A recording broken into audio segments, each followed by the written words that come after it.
My ex-boyfriend's wedding. The bride wasn't me. It was my niece. Get lost. The morning after I donated marrow for Derek's mother, he threw every last thing I owned out the door. In the pouring rain, I watched my sister Molly slip her arm through his and walk into what had been my home. The whole city laughed at me, waiting for me to run out of roads, drop to my knees and beg him to take me back. They were right. Without his Sterling family, I really couldn't survive. So, I simply switched to a different Sterling. Before we go on, please subscribe and tell us in the comments where you're listening. 1. The ballroom was packed. I sat in a scarlet toast dress. Beside me was my husband, Julian. Julian, in a black suit, face glacial, looked anything but approachable from his wheelchair. The MC called. The newlyweds offer tea. Derek and my sister Molly stepped up to us. Molly looked stunning today, gloating all but dripping from her eyes. They dropped to their knees, spine straight.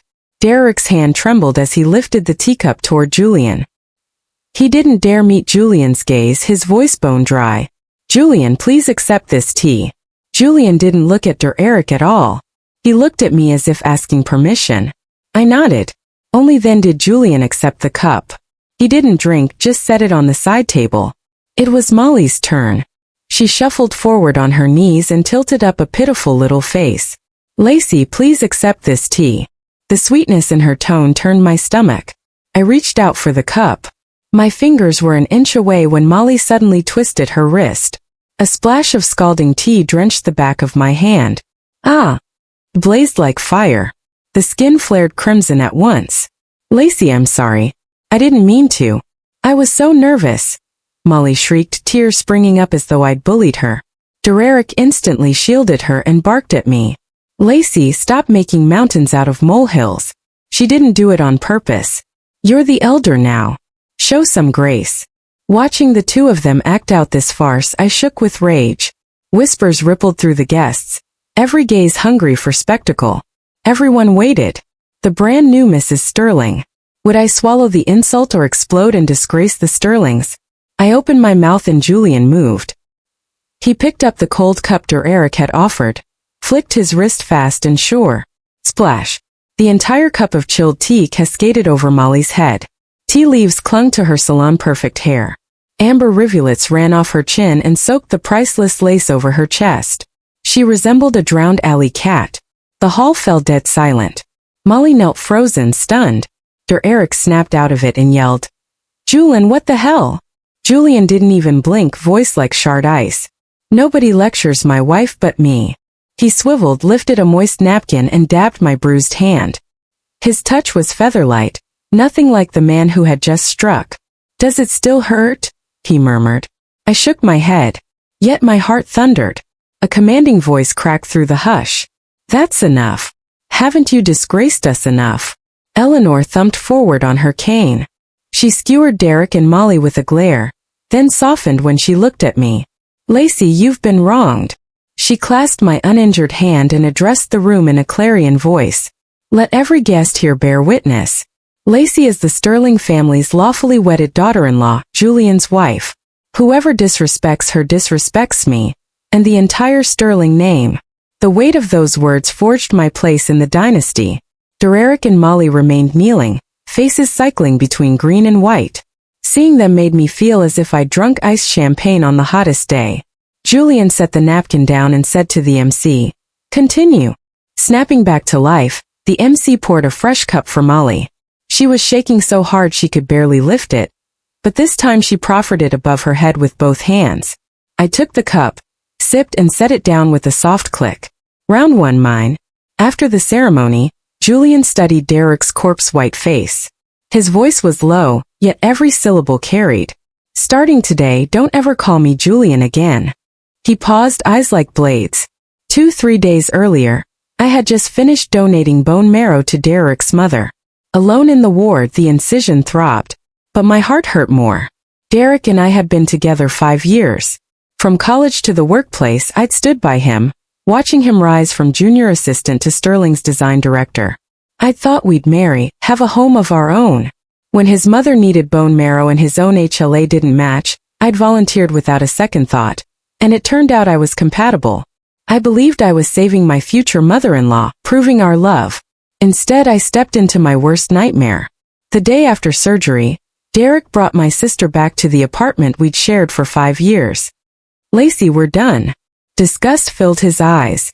"Grandmother's appointed Molly design director. As for this apartment, consider it hers." Molly nestled against him, forcing crocodile tears. "Lacey, don't blame Derek. We're truly in love. I'll take good care of him for you." I stood like a fool watching the man, the job, the home I'd loved for 5 years, snatched away by my own sister. Derek threw me out. I didn't have a cent. Not even a change of clothes. Rain sheeting down, I thought I would die on that street. A black Rolls-Royce glided to the curb. The window slid down. "Eleanor, get in." She took me to the Sterling mansion and laid out a bargain. "Marry my grandson, Julian." Her gaze was sharp enough to cut glass. "I know you've suffered," Eleanor said. "Marry Julian, help him stand firm inside the Sterling family, and I'll make Derek and Molly pay you back twice over." Julian, Derek's Julian, the true heir of Sterling Group. Outside these walls, the story is that after the crash, his leg was ruined and his temper turned vicious. He holds up inside the Sterling estate and sees no one. Marrying him feels like bargaining with the devil. But I stare through the window at the pouring rain and picture Derek and Molly's nauseating faces. I have nothing left. What is there to fear? I agree. My voice sounds calm even to me. Eleanor is pleased. She slides a contract across the table already prepared. I sign. From this moment, my life is lashed to the name Julian. The next day, I move into Julian's villa. The house is vast and arctic, breathing no warmth. On our wedding night, we sleep apart. Julian has the butler hand me an agreement. It is spelled out in black and white. 1. No sharing a bed. 2. We live separate lives. No interference. 3. Play the loving couple in public. Remain strangers at home. I read it and feel absolutely nothing. Perfect. I don't want love. I want revenge. Julian is the sharpest blade I could hope for. At midnight, thirsty, I go downstairs for water. I notice light seeping beneath the study door. Julian is still awake. I don't know what impulse moves me, but I warm a cup of milk and knock. No answer. I hesitate, then push the door open a fraction. Inside, Julian stands with his back to me at the huge floor-to-ceiling window. He is not in the wheelchair. He is standing. He senses something only for an instant, then drops back into the chair. But I saw it clearly. He had been ramrod straight, not at all. My heart hammers. He wheels around, and when he sees me, his gaze turns glacial, wary. "Who told you to come in?" I step inside, milk in hand, pretending composure. "You were still up. Warm milk helps you sleep." I set the cup on his desk, avoiding his eyes. The air in the study seems to freeze solid. His stare feels like a blade peeling me layer by layer. Just when I can't bear it, he speaks out. I flee as if pardoned. Once the door shuts, I lean against it, gulping air. "Julian, he isn't lame." The secret detonates inside me like a bomb. This sham marriage is far more dangerous than I thought. I look at my trembling hands, a thought I can't suppress racing through my mind. What on earth is this man plotting? 3 days after the wedding comes the customary return home gala held at my parents' house. A return home gala in name and ambush. In fact, my mother clasps Molly's hand, smile dripping flattery. "Molly, you and Jordan are such a perfect match." My father nods and boasts to Derek. "Jordan is so young and accomplished. It's Molly's good fortune to be with him." Watching the spectacle, I almost laugh. They seem to have forgotten I'm their real daughter. I tuck my arm through Julian's and regard the ugly little tableau with ice in my veins. Though Julian sits in his wheelchair, his aura dwarfs Derek, who hovers obsequiously at his side, reducing him to a court jester. Halfway through the gala, Molly glides toward me in a shimmering champagne gown. "Lacey, do you like my dress?" I freeze. That gown is my award-winning graduation design. I poured months of my life into it. It is the only one in existence. When I left for an exchange program, I stored it at home, never imagining. "I designed it myself," Molly says, finger stroking the silk, eyes shining with triumph. Derek says I have real talent. Soon I'll head Sterling's design department. Derek steps up, arm circling Molly's waist, shooting me a contemptuous glance. "Lacey, know your limits. You're finished." Aside from marrying Julian, what credentials do you have? Relatives around us whisper, truly. A designer lives on inspiration. When did she last create anything? Molly's the capable one, marrying well and soaring in her career. I shake with rage, nails carving crescents into my palms. I study Molly's smug face and smile. Is that so? You designed it. I move closer and indicate a barely visible spot at the waist. Then I explain why there's an S embroidered here. Molly's expression collapses. When I created the gown, I secretly stitched the initial of my English name into the waist, my private signature. Molly stammers, cheeks blotching. I just thought it looked pretty. I let out a soft, cutting laugh pitched to Carrie. That S stands for C. The gown was my memorial to my late grandmother. 365 crystals are sewn into the skirt, one for every day of the year. The bow at the waist is cut from her favorite fabric. With each sentence, Molly blanches further. You don't even know what this dress means, yet you dare claim you designed it. I swivel toward Derek. Jordan, is this your so-called genius girlfriend? A thief who steals other people's work. Derek's face flames. He can't force out a word. Molly, exposed in front of everyone, looks ready to cry. Then Julian speaks. His voice is quiet, yet it carries the weight of an iron nail. All this fuss over a copy dress. Every head turns. Julian meets my gaze, a hint of amusement in his eyes. I've already established a personal studio for Lacey. Sterling Group will fund it entirely. The crowd gasps. Full funding. How many millions is that? Derek and Molly stare, eyes bulging with jealousy and thwarted greed.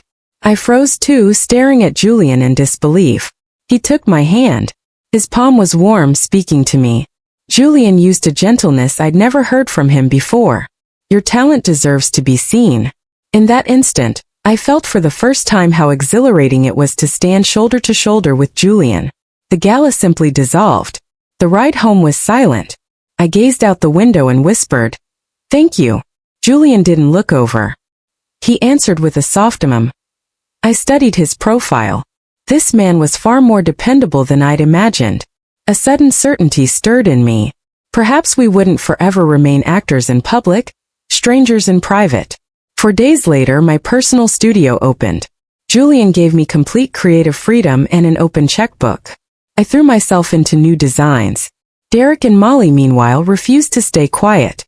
Stripped of her design director title, Molly had to be seething. And Derek clearly hated playing second fiddle to Julian. One night while I was working late, my assistant called and said urgent documents had been left at the house and I needed to retrieve them immediately. I didn't think twice. I drove straight home. Yet when I returned to the studio building, a chill hit me. The lights were off, the floor pitch black, the silence eerie. My stomach lurched. I tightened my grip on the keys. I pushed open the studio door and a wave of acrid smoke hit me. "Who's in here?" I shouted. 2 silhouettes burst from the darkness, steel pipes glinting in their hands. "Well, look who's back, you little." One thug sneered, stepping closer.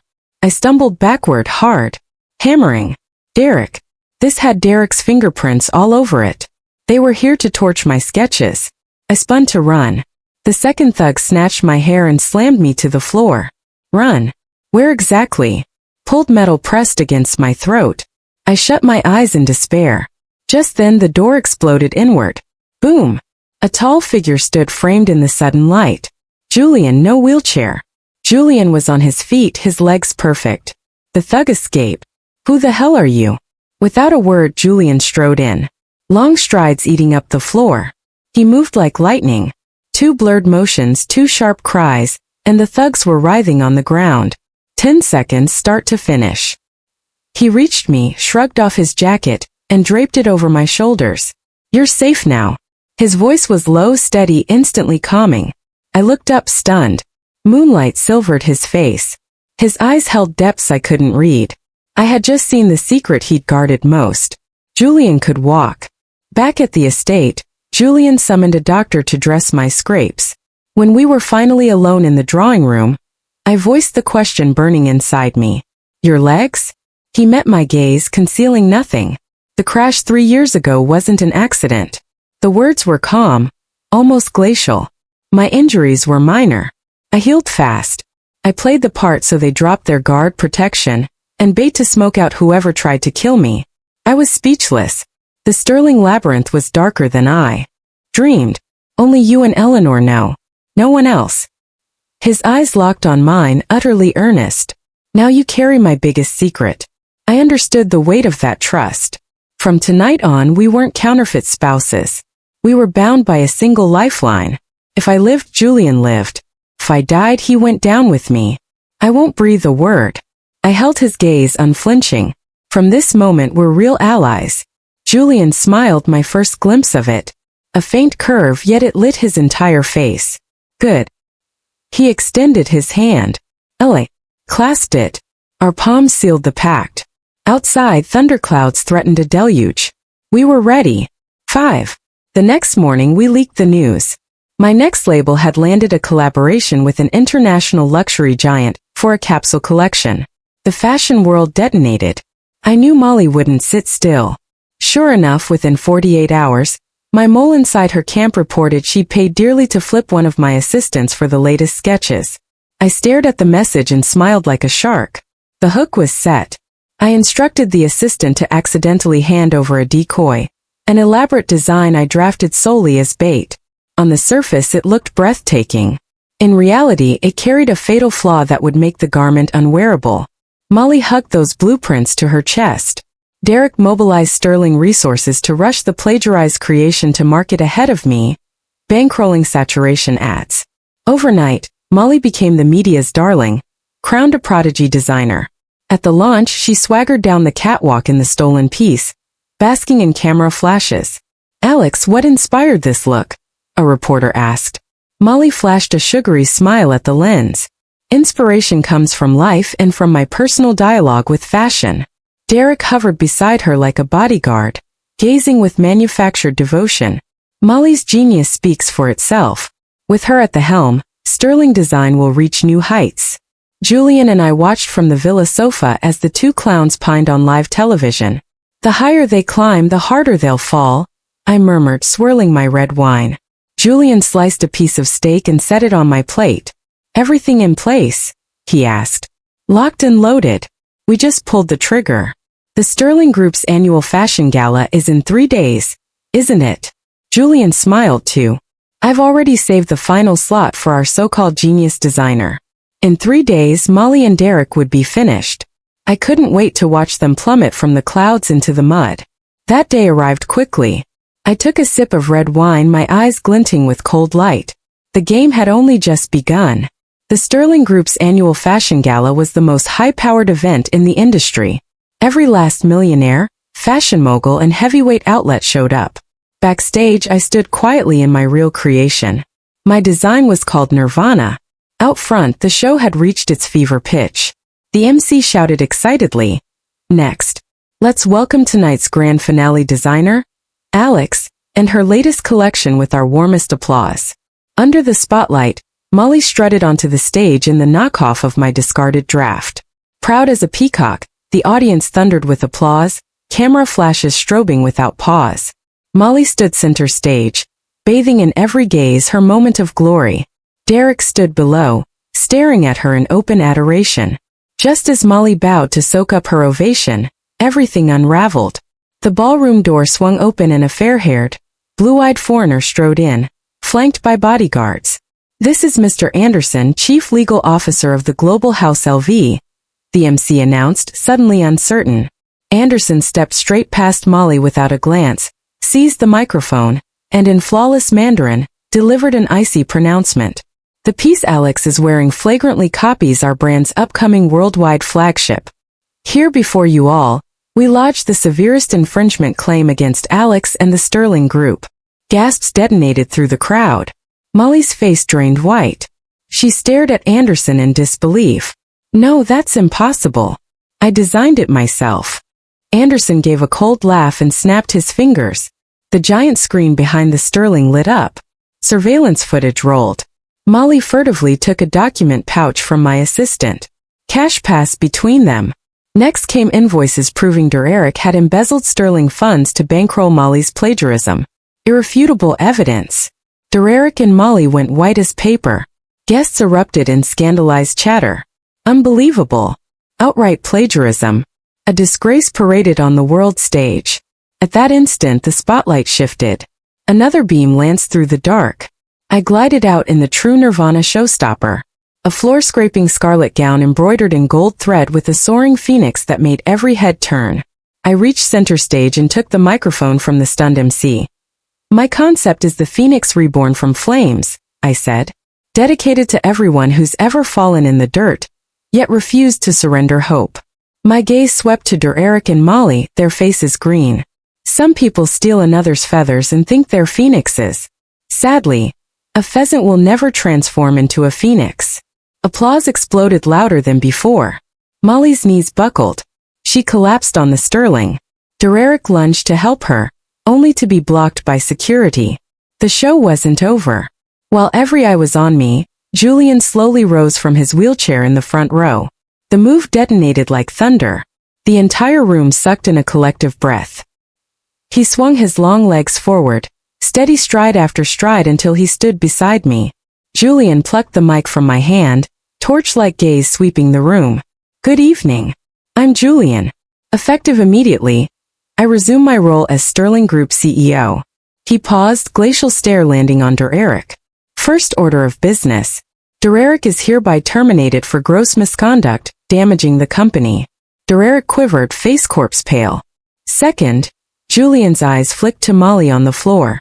We will hand all evidence to the police and ensure Alex faces the full force of the law. He flung the microphone down and in deathly silence took my hand. Flashbulbs fired like cannons, immortalizing the drama. Derek and Molly were finished, and I, Lacey, would from this day forward reclaim everything that was mine. Victorious 7. All loose ends tied. Derek was expelled from the family with nothing, from golden heir to despised pariah overnight. Molly, charged with commercial theft, was arrested and sent to Riverdale. My parents rushed to the Sterling estate, weeping before Eleanor, begging her and me to spare Molly, insisting she'd acted on impulse. Watching them sob for Molly, I felt only amusement. Not once had they asked, "Lacey, were you hurt?" I told security to escort them out. Since reclaiming the group, Julian acted decisively, studying the company within days. Using Derek's downfall, Julian traced the original car crash to his uncle Victor. Victor had long known Julian's paralysis was feigned, teaming with Derek. He'd hoped to destroy us both. They'd miscalculated. Victor's fate proved even bleaker than Derek's.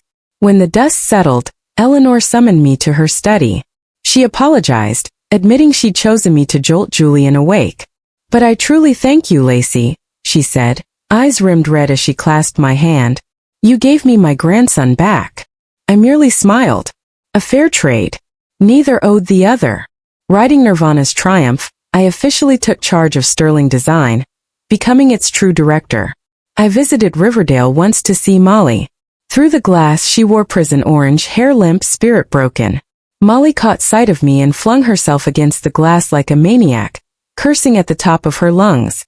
"Lacey, you ruined me. I'll haunt you even as a ghost." I simply looked at Molly, calm and unblinking. "You chose this road. Blame no one else." When I finished speaking, I turned and walked away. Molly's shrieks faded behind me. My life no longer intersected with theirs. From this day on, I will move forward and never look back. 8. To celebrate Julian's return and the launch of my new label, the Sterlings threw a lavish gala. At the party, I became the center of attention. Everyone regarded me with new eyes mixed with envy. Halfway through the evening, Julian took my hand and led me to the main stage. Under every gaze in the room, he declared his love aloud. "Thank you, Lacey." Julian looked into my eyes with a tenderness and depth I'd never seen. "Thank you for stepping into my life." Like a beam of light illuminating my darkness. From inside his jacket, he produced a document. It was a new contract. In front of the entire assembly, Julian tore our original prenuptial agreement to shreds. Then he handed me the new papers, a property transfer contract, clearly stating that half of everything he owned was now mine. The room gasped. "What we had before was a deal," Julian said, his voice quiet yet carrying to every ear. "Now I want it to be real." My heart pounded, my cheeks burned. Reading the hope in Julian's eyes, my feelings tangled. Gratitude, shock, and a flicker of affection. But Derek had hurt me too deeply. I was terrified. Terrified this might be another trap. With all eyes on me, I gave a small shake of my head. Julian, I need time to think. I saw the light in his eyes dim. The air around us seemed to freeze. Yet Julian quickly recovered his composure. He nodded and gave me a gentle smile. All right, I'll wait. He pressed on further. Before everyone, he signed the transfer and passed it to his attorney. Whether you accept or not, it's yours. In that instant, my heart finally gave way. Perhaps I could dare to believe in love again. 9. A month later, in the underground garage beneath Sterling, I ran into Derek. The once golden Sterling heir now wore cheap clothes, his hair greasy, chin unshaven, utterly broken. When he saw me, he rushed over like I was his last lifeline and dropped to his knees. Lacey, I was wrong. Forgive me, please. He clutched my legs, tears and snot running together. You've always been the one I love. Molly tricked me. I envied Julian. He outdid me at everything, even won you. So I tried to take you back. I never meant to hurt you. Watching him, I felt nothing except weary amusement. Remorse shown too late is cheaper than dirt. I kicked him off and spoke cold as ice. Stop the act, Derek. Looking down at him, I enunciated every word. You never loved me. You loved what I could give you when I was Sterling's designer and useful. You loved me. After I donated marrow and had nothing left, you discarded me. Derek knelt there, hollow-eyed, all hope drained. Just then, a black Bentley pulled up beside me. The door opened and Julian stepped out. He walked over, slipped a protective arm around my shoulders and drew me close. Without sparing Derek a glance, he asked softly, "Are you all right?" "It's nothing," I said. "Just a barking dog." Julian nodded, opened the door and saw me safely inside. From beginning to end, he never looked at Derek. That total disregard cut deeper than any insult. As we drove off, I watched in the mirror. Derek still knelt there, a stray dog abandoned by its owner. I leaned on Julian's shoulder and the last trace of gloom within me evaporated. 1 year later, my personal brand dazzled Paris Fashion Week, winning the Designer of the Year award. I stood at the industry's summit, internationally celebrated. Under the spotlights, trophy in hand, I beamed. Julian, in a white tuxedo, climbed the stage carrying an enormous bouquet of crimson roses. Before the watching world, he went down on one knee and produced a brilliant diamond ring. "Taylor, will you marry me and let me care for you for the rest of our lives?" This time I didn't hesitate. Smiling through tears, I nodded hard. "Yes, I will." We held a spectacular wedding that was truly our own. No contracts, no transactions, only love. A year after we wed, I gave birth to boy and girl twins. 3 years later, one sun-splashed afternoon, I sat in the garden of the Sterling estate, laughing as I watched Julian and the children on the lawn. Julian was helping our son assemble a robot while our daughter, a tiny princess, directed them from her garden swing. On a nearby television, the evening news droned. Suspect Sterling was sentenced to 15 days detention for brawling at a construction site. In another item, inmate Vance's request for parole was denied after poor prison conduct in a commercial theft case. Those ugly names and stories no longer touched our lives. Sensing my gaze, Julian turned and gave me that tender smile of his. The sun was perfect. The breeze gentle, children laughing, Julian playing. This was the happiest life I had ever dared to imagine. The end.